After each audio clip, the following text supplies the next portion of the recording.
Apcas, que no te lo cuenten. Escúchalo. Bienvenidos a Ciencia y Saber.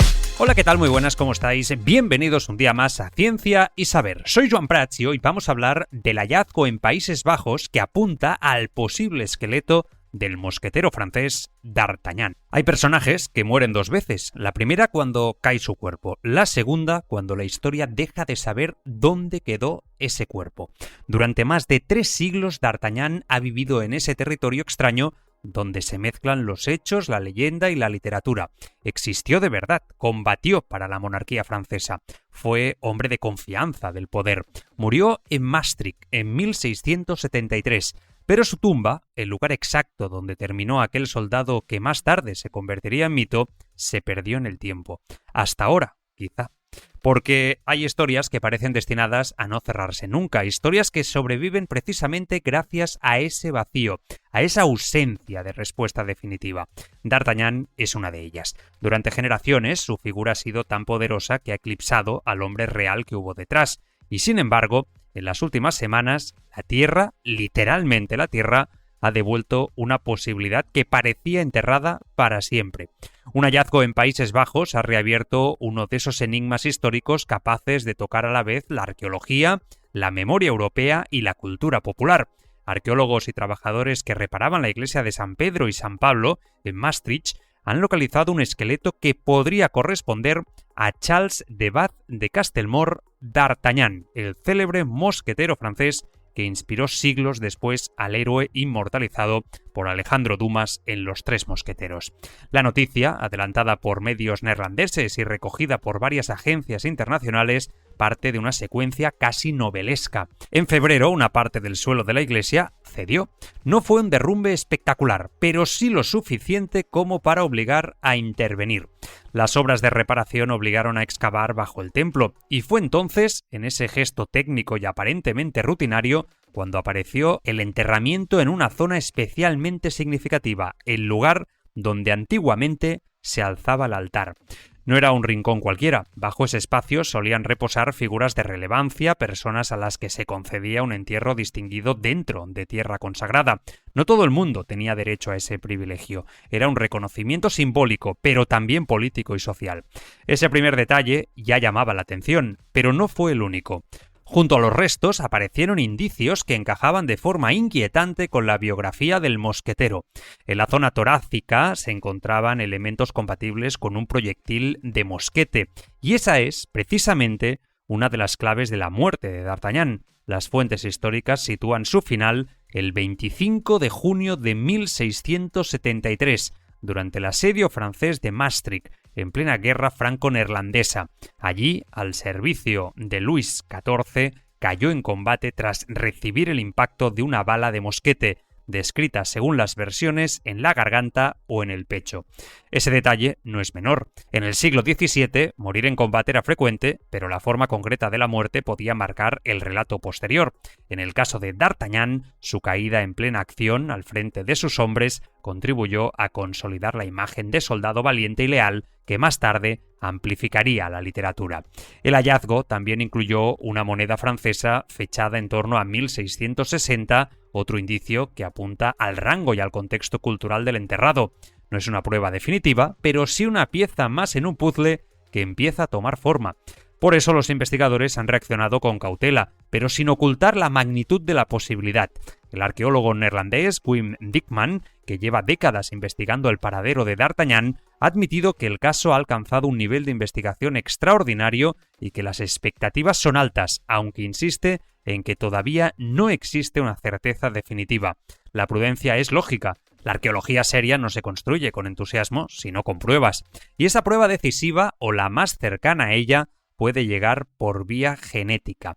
Según la información publicada, se ha tomado ADN de piezas dentales o de una mandíbula hallada entre los restos y la muestra ha sido enviada a un laboratorio de Múnich. Allí se comparará con material genético de un descendiente de la familia de Banff, cuya línea paterna aún se conserva en el sur de Francia.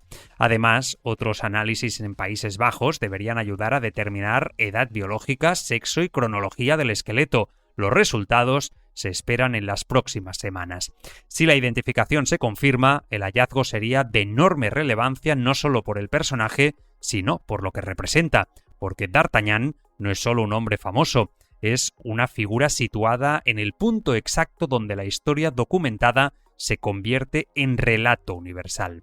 El D'Artagnan real se llamaba Charles de Banth de Castelmore y nació hacia 1611 o 1613 en la Gascuña francesa, probablemente en Lupiac. Su origen no fue el de un gran aristócrata, sino el de una familia noble de segundo nivel, lo que explica en parte su ambición y su necesidad de ascender dentro del sistema.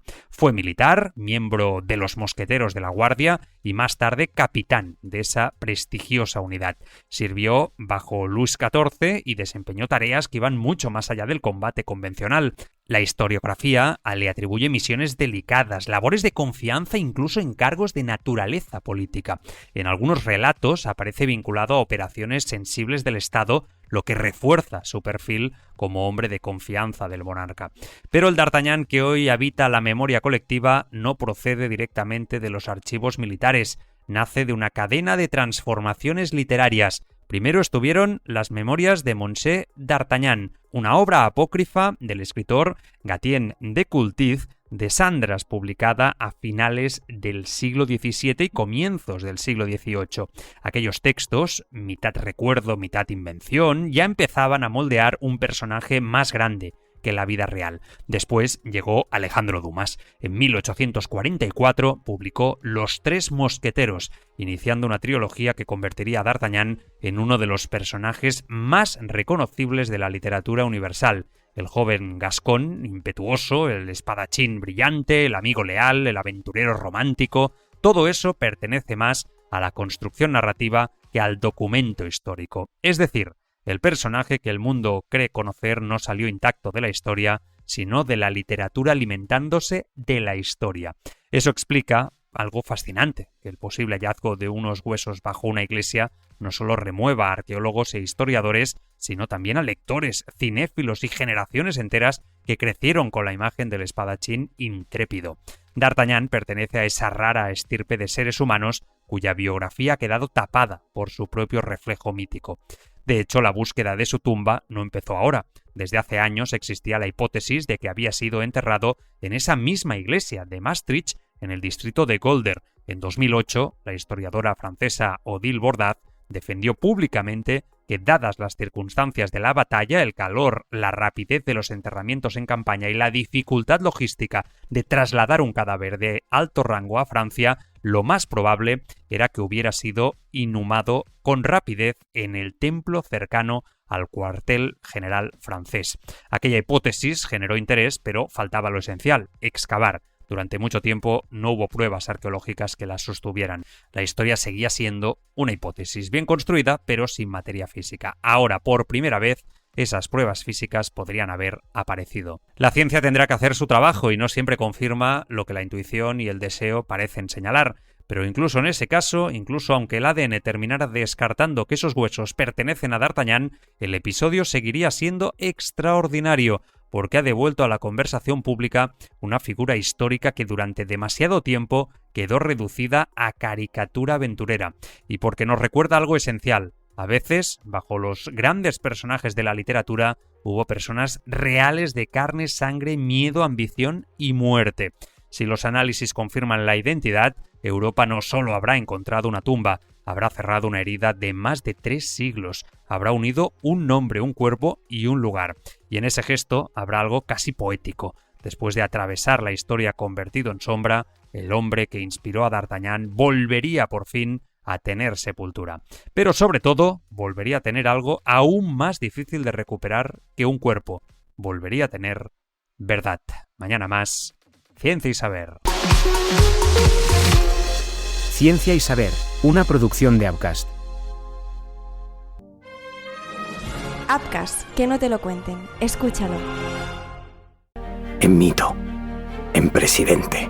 Esta no es una historia sobre política, es una historia sobre lo que pasa cuando un país confunde gloria con salvación. ¡Santiago Galán! ¡Eres eterno! ¡Gol para la historia! Dicen que el poder revela quién eres, Pero hay hombres a los que el poder no revela nada, solo los desata. Nací en el campo de batalla. Y aquí estoy. Por fin vamos a cambiar las cosas.